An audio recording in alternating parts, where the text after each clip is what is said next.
Welcome, friends, to the Earth Keepers podcast. I'm Forrest Inslee, inviting you to explore with me more creation-centered ways of thinking and being, and deeper connection to our places. I think you'll find this to be a particularly timely episode, not just because it's being released around the American Thanksgiving holiday, but also because it comes out in November, which is Native American Heritage Month. Now, if you grew up in the U.S., you've probably been taught the core myth behind Thanksgiving, the story of the Pilgrim colonists and the happy Indians who welcomed them to the quote-unquote New World, all working together in peaceful collaboration to put on a great celebration of abundance. But for any of us who have taken a more critical look at the stories of European colonization in North America, we know that the actual stories of early encounters between colonists and the Perce peoples more often express themes of cultural loss and physical suffering. What many of us may not realize is that Native peoples today, both collectively and individually, continue to embody the trauma of 4.5 centuries of decimation. And that tends to be true of all indigenous peoples around the world who suffered the impacts of colonialism. In this episode, co-hosted with my friend Lenore Three Stars, we'll hear from Native American scholar Dr. Roberta Paul about her journey of recovery from intergenerational trauma as she discusses her new book, Listening to the Birds, a Nez Perce woman's journey of self-discovery and healing. Well, welcome, Lenore and Robbie. Thank you, Lenore, for co-hosting again with me, and I'm grateful to you, Robbie, for taking time to talk about your new book, Listening to the Birds, a Nez Perce woman's journey of self-discovery and healing. I want to make space for the two of you to greet our listeners, and so let's have you start us off, Lenore. Oh, sure. Hihaniwash Day, everybody. My name is Lenore Three Stars. We Tachviamane Machiapi, and I am Oglala Lakota from Pine Ridge Reservation in South Dakota. I was born on my dad's reservation. And my mom is Minikoju Lakota from Cheyenne River Reservation, also in South Dakota. So 2 different bands of Lakota here. Tatsmewi. Good morning in Nez Perce. I am Robbie Paul, and my Nez Perce name is Tali Kitsama, and that was my grandmother's name. And I was born and raised on our reservation in the town of Creighton, Idaho. My mother was non-native, and she was of Irish, German, and English descent. Well, thank you. And let me just start with some bigger context factors that we need to acknowledge. We're recording this in the month of November, which is Native American Heritage Month. And also, the day after this episode is released is designated as the Thanksgiving holiday in the U.S. Now, both of you were guests on the Earth Keepers podcast 2 years ago at this time. And in that episode, you really helped our listeners to gain a deeper understanding of the unhelpful myths about Thanksgiving that a lot of Americans were raised to believe. And I'll link to that episode, number 93, for the sake of our listeners if they want to hear that. And I'd encourage all who are listening right now to revisit that episode and maybe even think about listening to it with any friends and family you might be gathering with on Thanksgiving. But let me ask you, Lenore and Robbie, what is it that each of you as Native women are thinking and feeling whenever this holiday comes around? Yeah, I actually don't think of it so much as Thanksgiving, the holiday Thanksgiving. I just think of it as another family gathering. I don't think it's just an indigenous thing, but gathering the family and community regularly is our way of life. Intellectually, if I go and look at the background of how it came about, I see that it is just an imagination. You know, the whole holiday is just an imagination that came up because Lincoln was trying to unite the Union. So everything has a history, everything has a story. I agree with Lenore that it is a family gathering time. And yes, it was a myth, the great first Thanksgiving. It was not a joint effort. We are the ones who taught them. And so where's the thanks and the repayment of that? And so it's really the first feast of, gathering and harvest and preparing for the winter months. So it is a time for my family to come together and we celebrate our times together, which is very important to have your family together. And I enjoy that now that I've moved. I can go see them more often. And I have a great granddaughter now. I'm a great grandma. I'm a polka. You were always a great grandma. Well, congratulations on that, but also on completing your book. I wonder if you could describe the purpose you had in writing this book. Who is the book for, and what do you hope readers will take away from reading it? I had a clear message from my ancestors. It's time to tell our story, and it's also time to heal. So I had those messages clear back when I was writing my master's. The impetus for me to really start looking at my family history was going through a divorce. And the divorce led me to look at my intergenerational trauma. Because as I healed from the divorce wounds, there was other times of the year that I felt depressed, and that made me look at my family history. And a lot of those events lined up with the times that I felt depressed. And I was tired of hurting. I wanted to get to the bottom. Why do I hurt so much? Why do I feel this? And so for me, it was to find the stories, and so I can celebrate and honor my ancestors for what they went through. And my hope is that others will look, because if you don't know your story, how are you going to heal? So part of that was helping my family to heal. But as I've shared the story with others, they're beginning to heal also. So as a humanity, we need to learn to listen to each other, have empathy for each other. And when we do that, we can move forward as a human race. Mm-hmm. Well, I appreciate that, especially the fact that you do have an outward-looking purpose as well as your own healing. And I would imagine that for some people, this idea of intergenerational trauma might be a new one. What do you actually mean by that? Maria Braveheart Yellow Horse is the one who coined the word for intergenerational trauma. It actually began from the Holocaust, where even the descendants, 2 or 3 generations out, were still feeling the same traumata as their ancestors who suffered the Holocaust. And so she began to look at our traumata that happened in our generations, and we have 500 years of genocide to the Native population. As I was looking at my story, and I was looking at those times that I felt depressed, that's when I felt that wound that occurred. One example I would share would be the boarding school experience. So my early discovery of where my grandfather went to school, I always knew he went to boarding school, but I didn't understand how he was treated or what happened to them when they arrived. And I had happened to go to a conference about suicide prevention for Native Americans, and they were showing a documentary called In the White Man's Image. And as I was watching this documentary, I became physically sick. It showed that when they arrived, they were given a live bath, a haircut, put into scratchy wool uniforms, and given an English name. So it was instant transformation. But watching it, I could hardly wait for it to quit. And I literally ran out of the room, and I went to the river and threw up. It upset me so much. So that's when I began to realize the intergenerational trauma, understanding what happened to him. And that night, I went home still feeling that. I had my picture of my grandfather on my wall of him at boarding school, but it just never dawned on me what he went through. In that picture, it showed him with his hand inside the uniform. There were 5 Nez Perce children there in this picture.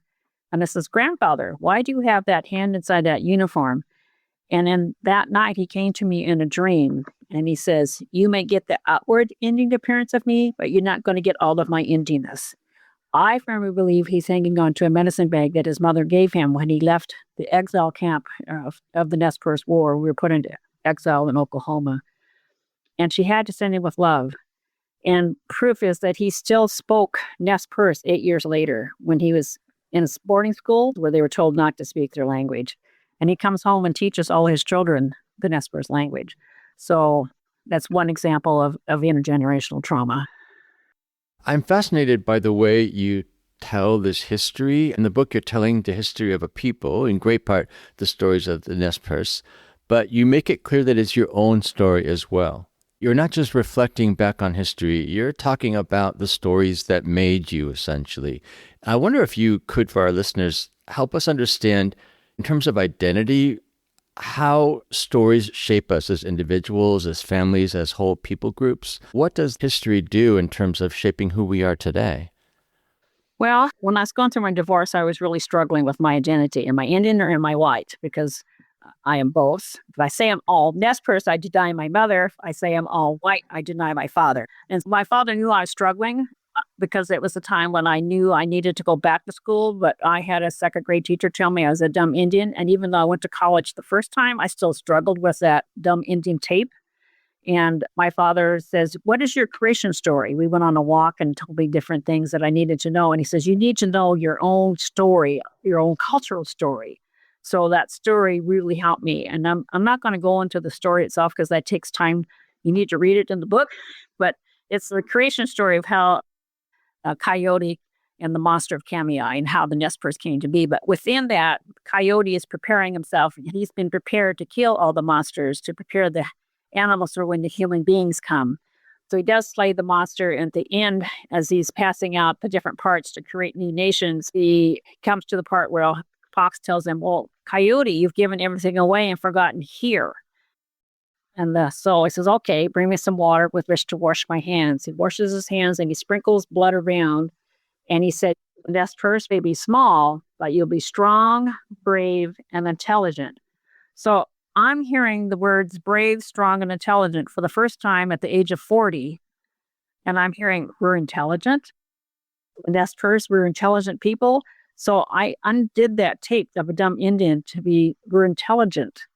And so I literally went from a 2-point GPA to a 3.7 in one semester. After I learned that story, I had to learn it in my heart. So I always challenge others to what is your creation story? And I say it's not when your mother and father created you. It is your cultural stories. Those are the ones that form you as a people. And the stories are the lessons to learn and help you to become a better human being and how to become a better person. I'm still learning lessons from that creation story myself. And my father heard that story all his life until the age of 97. I needed to know that story so I could apply it to my life and become a better human being. Yeah, that's powerful. Thank you.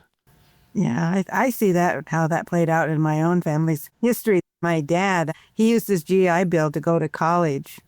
And it was because an English teacher had told him, you're smart enough to go to college. And he said him and all his buddies went to college on the GI Bill, but he's the only one that finished. When I would drop my granddaughter off for school, I'd say, Neek Shape, and that means you're smart. And she is.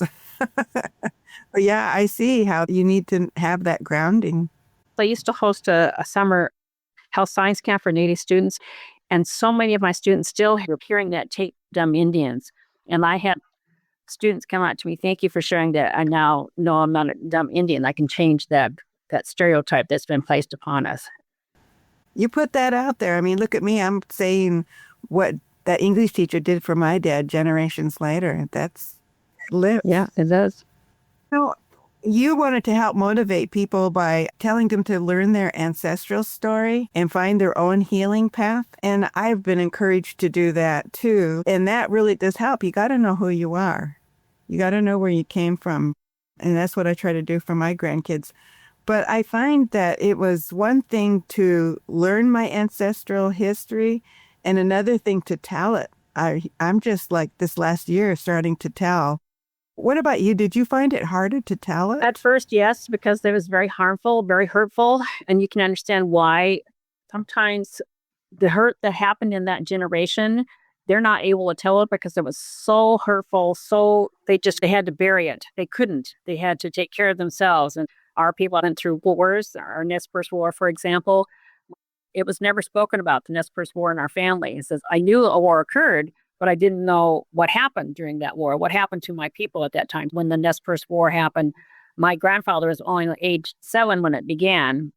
He had 5 other siblings and his mother and father, and they were warriors with Chief Joseph. We were at the Chief Joseph Band of the Wallowa Band in northeastern Oregon. And one particular battle where I felt this depression was in August when we were attacked in the morning on August 9th. As I was doing the research, I found out that my grandfather had lost 5 siblings in that day. And that really lined up with my depression. I don't know their names, but I still want to honor them. And so we go to the battle site itself near or on the anniversary date. And my tribe does commemoration ceremonies to go and respect our ancestors. And so when I went there the first time, I couldn't say anything. I could feel the spirits and the hurt. And then my father, we watched a little video about it, and my father says that was murder because they did kill women and children that day, smashed in their heads, killed babies and women. And the battle cry for the military was to take no prisoners. So that meant to kill. Doesn't matter who they were. woman or child. And so that was one particular time where I needed to understand, well, what happened that day? And I've gone back several times to that particular site, and each time it gets a little bit better, but I'm able to tell it now. I still cry, but I can tell it now because I understand what happened. Yeah, exactly. So do you think it helps your healing then to tell Yes, it? it does. When I'm there at our gatherings, I tell the story because I'm one of the few women that does get up and talk, and I have women come tell me later, thank you for telling that because now I understand more. Not that I'm strong and brave or anything like that. I'm just obeying my ancestors. It's time to tell our story. Yeah, yeah. We have that story in our family too, the Wounded Knee Massacre. I had a great grandmother that survived that, and that's where I come from. Robbie, what I admire so much about your approach to healing is that it seems that you have this drive to turn it around and make possibilities for healing for other people. So in a lot of ways, you're quite public about your healing process, I think, so that people can actually follow your example and pursue healing. And I wonder if you could tell us a bit about how you're helping others to heal, especially when it comes to intergenerational trauma. I encourage people to listen to their hearts, to listen to their guts. It's their ancestors trying to tell them that it is time to heal. Not all are going to listen. Not all of my family has done this, I can tell you that, but a lot of my family has chosen to listen and come with me on these journeys that we've developed. So one example for me was, how do you forgive? And that's a big one. I began that with forgiving my ex-husband for what we went through as a couple. My ex-husband is not going to heal my broken heart. I have to heal my broken heart. The U.S. government is not going to heal our broken hearts. We need to heal our broken hearts. But there's still accountability. It's not forgive and forget. No, we're not going to forget because our ancestors don't want to be forgotten. At the battle site where there was a mutual surrender at Bear Paw, I knew it was time to go and take my dad. And my dad went with me and my mom, and we went there. And 2 weeks prior, I'd fallen and twisted my ankle. So I had to go buy a pair of Birkenstocks to put my foot in because that's the only thing that fit. And it's early in the morning. I'm walking down to the battle site where they're doing pipe ceremony. And as I'm walking down, I fall and twist my ankle again. So I'm really mad at myself for doing that. And my mom and dad were 76 and 80 at the time. So they're not going to pick me up and walk me down there. So there was a gentleman behind me says, may I assist you? And he said, oh, sure. Thank you. I appreciate that. So he helps me up and helps me get down there. And I'm being curious, well, why are you here? And he says, oh, I'm a descendant of the Calvary. And I kind of went, oh. And then I went, oh. I just kind of got a little angry. I did get angry. And I had to bite my tongue a little bit because I had not yet gone down. This is the first time I've been to this site. And then I said, well, why are you here then? It says, and I kind of was a little curt in my voice. And it says, oh, I'm here to make amends. And I said, oh, well, that's nice. And then I just kind of couldn't go on much after that. And I thanked him when we got down there. I needed to work on that one. And then I have since been able to forgive that descendant, that soldier, because the soldier was obeying his orders and we were obeying what we needed to be as Nez Perce. But my great-grandfather was wounded at that site at Bear Paw. He died later because of those wounds. That day, I could not forgive that person because I've not yet felt where they were. I've not yet felt where they were encamped, where they walked, where they battled. I needed to feel those first before I could even get to the place of forgiveness. And forgiveness to me is like onion skin. You take off a layer at a time. Been there now 4 times. It gets a little bit better. Yeah. When you mentioned the Calvary descendant making amends, it reminded me of my Auntie Faith was at the Standing Rock encampment, and they had a group of veterans come in to make amends. And she said the one thing we recognized was that we all have PTSD, what they had in common. You never know where your common ground is going to be. To be honest, there are going to be people who listen to this podcast, who read your book, and people from white mainstream culture are going to ask that question. What do I do with this? How do I respond to this? Is there a way for me to make amends. And I just wonder what you would say to folks like that. Like, what is even possible in terms of response? You're not your ancestors. You have the responsibility to keep honoring our treaties, honoring me as a human being, not put me down. So don't continue the stereotype. Don't continue what they started. As a human being and part of humanity, how am I going to treat people going forward? Knowing what my ancestors did before was not appropriate. So you have that choice. Do I continue the way they did, or do I change how I treat the other, how I respect the other? When reading your healing story, you talked about going back to the ranch and how that played into your healing process, how you related to the land there and how that helped you heal. Part of my impetus to tell the story was I tried to take my life. And on that night, I had a voice tell me to go home. And that voice was my grandfather, I later recognized. And to go home was to go home back to the reservation, back to the ranch where I was born and created. And I obeyed that voice and went home. I hadn't been there over 20 years.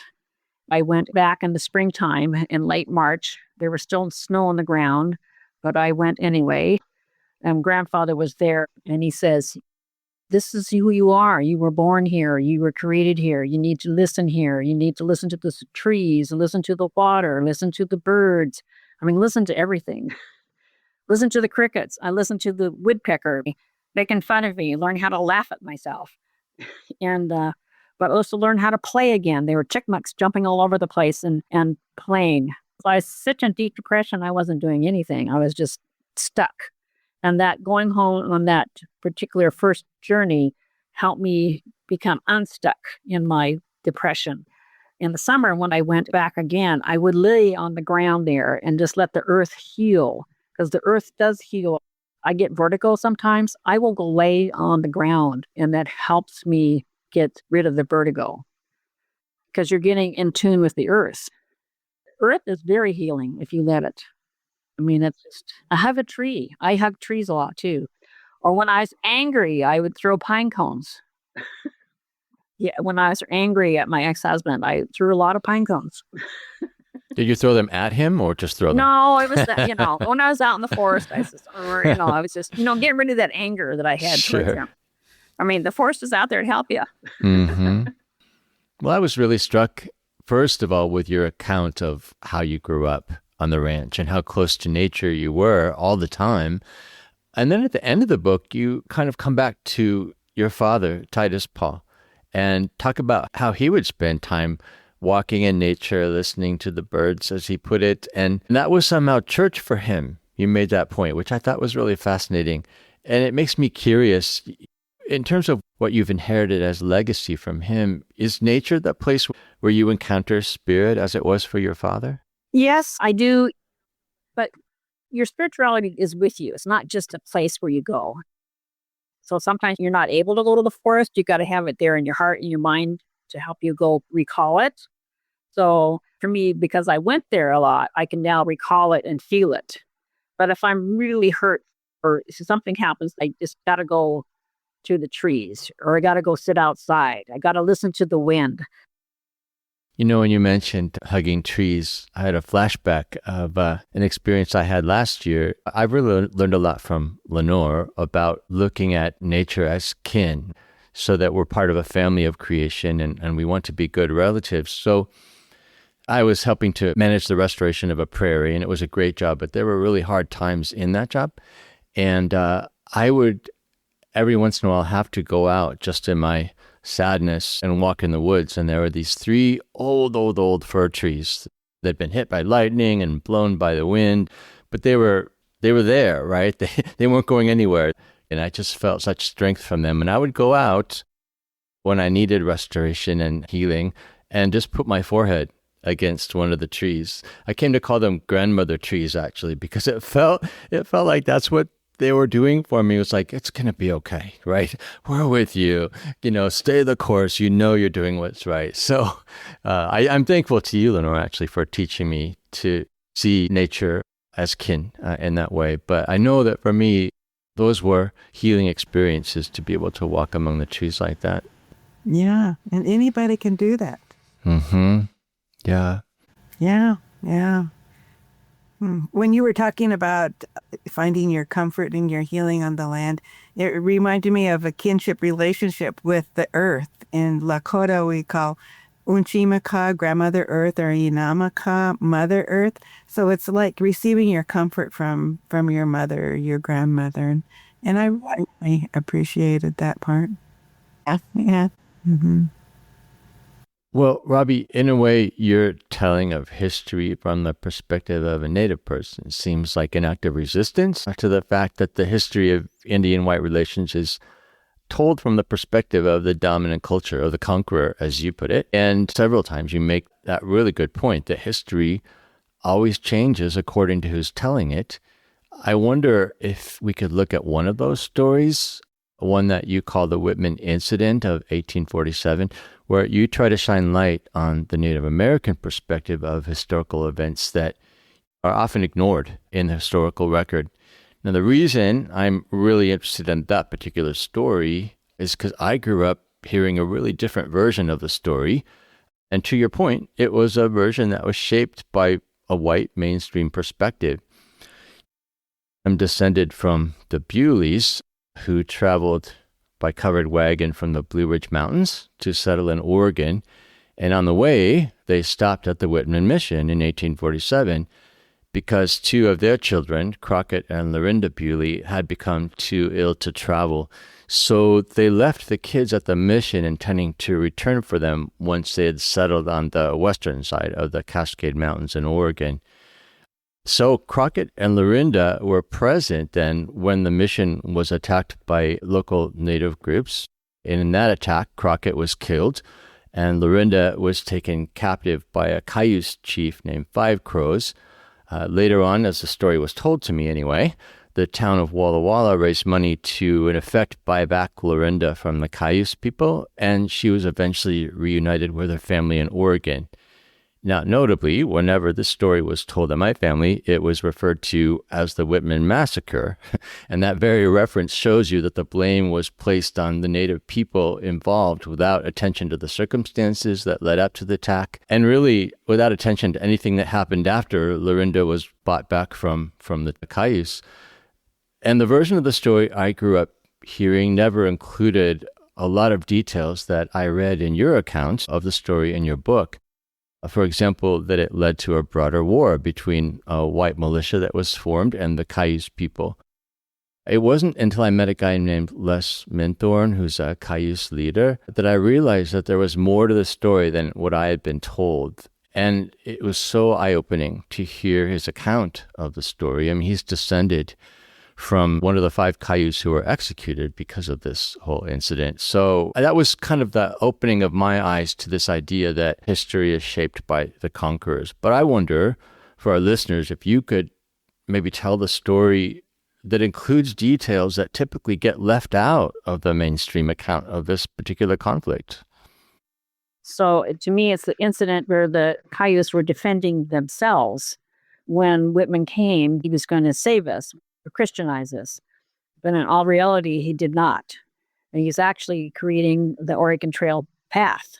And he had grown vegetables and stuff to feed the wagon train people as they came through. But as the wagon people came through, they brought diseases with them. Also, they were depleting our grasses, the deer. They were leaving trash along the trail. And so as a Cayuse or as Native people, what do you do with these invasions that are happening? There had been laws saying that if a white person killed an Indian man, they'd be punished, but that didn't happen. So there's no equality there. They were wanting to protect their children, their future. And so when the time came and they had had enough, they did kill Mr. Whitman and Mrs. Whitman. And then they captured the others. From their perspective, they were causing harm to us and we were protecting our people. We didn't want any more deaths. The missions were closed. Missionaries that were sent to the Nez Perce were sent away. They closed all the missions that were out in the West at that time because of this incident. And then that caused the militia to act up and say, we got to get these Indians under control. And so they would keep harassing them. So that just added to the antagonism. And then when they finally did think they got the 5 that they felt were the instigators of this, they did hang them. And this is what one of the chiefs said. Did not your missionaries teach us that Christ died to save his people? So we save our people. So they were dying to save their own people. They were trying to protect their own people because they were dying. There's always more than one side of the story. Yeah. And I think in this day and age, when people are so polarized around certain stories that they believe and are committed to, this is a particularly important word, that stories are shaped by the teller. And we have to always assume that there are other versions, that there are missing details that, as best we can, we might want to try to find out, but we shouldn't assume that any story at face value is the truth, capital T. Yeah. That's the season we're in right now, the Thanksgiving story. Absolutely. Find the whole story. Well, towards the end of your book, I saw the picture of your old house burning, your old family home. And you made that comment that with Father's passing and the end of the house, a time has come to sing a new song. And I found that hopeful. You know, we need to find that hope, even in something like that. Yes, we witnessed the burning down of the old ranch. Now it's gone back to nature. I still go home when I can to that ranch specifically. The ranch house is no longer there. And then I say, it's time. We're in the next phase. We're healing. I wonder if you could maybe read this beautiful poem that appears at the end of your book, which reflects some of the themes that you're talking about here in terms of healing. Would you do us the honor of reading that in closing? Sure. Listen to the birds.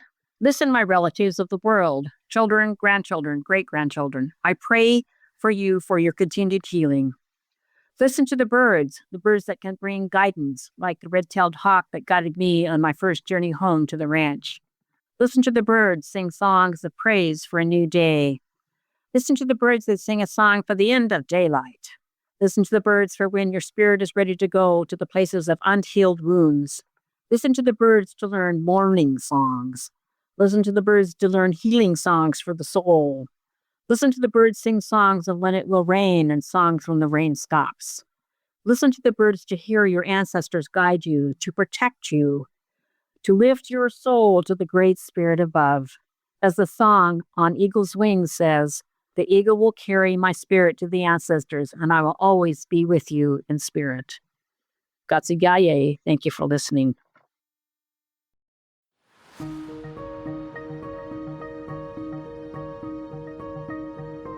So that was Dr. Roberta Paul sharing her thoughts about historical truth-telling and healing from intergenerational trauma. You can find more information in the podcast show notes about Robbie and her new book, Listening to the Birds, a Nez Perce woman's journey of self-discovery and healing. Now, sometimes it's hard to know what to do when we're faced with really challenging or even upsetting and perplexing stories of suffering. It's important, though, don't you think, that we take time to form some sort of considered response rather than filing it away under things we don't understand? Certainly one challenge implied in this episode is the challenge to acknowledge the fact that what we might assume to be factual history is in fact story. And history is, to a great extent, shaped by those in society with the power and the voice to define and determine what is believed about the past. So we have to ask, is it right simply to take those cultural myths at face value? It's not easy to question them, especially if they affirm our own privilege or maybe prop up a way of life that directly or indirectly results in the suffering of other beings, both human and more than human. The question is, do we have the courage to become truth seekers, or better yet, truth tellers, even when truth implicates our own past and present? Now, I suspect that at least some of you listening to this might be experiencing a different kind of response to our conversation, one that touches on your own personal struggles. Perhaps the idea of historical or generational trauma is on some level a little bit upsetting. It might be provoking questions in you, or might even suggest the possibility of issues in your own life or the life of your family that perhaps resonate with the experiences of your ancestors before you. For you, that might mean committing to learning more about historical trauma in general, certainly learning more about your own generational past, and perhaps talking to someone who can help you work through it. For all of us, I think, one main takeaway from this conversation is that there is hope and there is the possibility for healing, even when trauma has accumulated for generations. And certainly one way to pursue such healing is by spending time in creation and receiving revelation and consolation that nature stands ready to offer.